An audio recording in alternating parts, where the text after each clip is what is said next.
Halo saudara-saudara, saya ada dengan satu cerita kisah nyata nih. Saya akan coba bagikan kepada saudara-saudara sekalian ya. Kira-kira beberapa bulan yang lalu, ada orang Indonesia baru sampai di Jepang. Waktu dia baru sampai di Jepang, karena mungkin dingin dan dia punya kebiasaan merokok.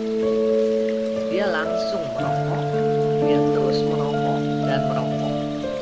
Waktu rokoknya habis, dia pikir Jepang itu Indonesia. Rokoknya langsung disentil. Dia buang rokok sembarangan.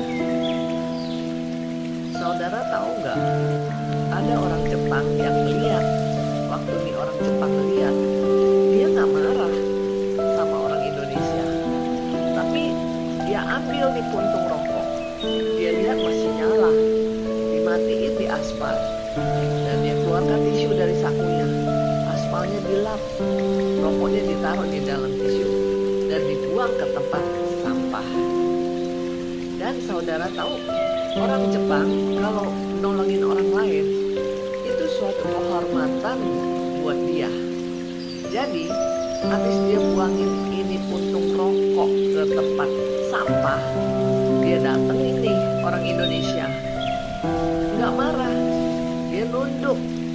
Kehormatan buat dia nolongin orang. Saudara tahu nggak? Orang Indonesianya jadi shock. Orang Indonesianya bengong. Hah? Kok bisa begitu budayanya mereka?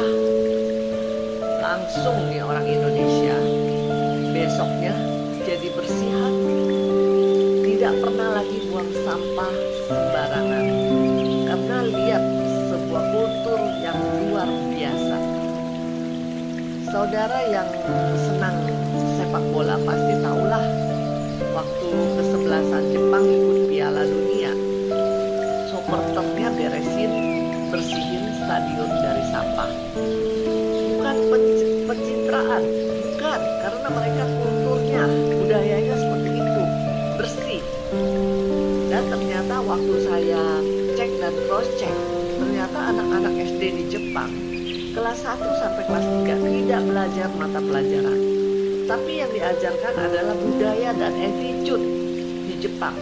Makanya bersih itu udah dari dalam, udah budaya buat mereka. Yang bikin shock banyak orang. Nah, beda dengan negara tetangga kita Singapura. Bersih cuma karena takut didenda. Bersih cuma karena takut ada polisi, takut ada aparat, dan seterusnya. Beda sama Jepang. Bersih memang dari dalam.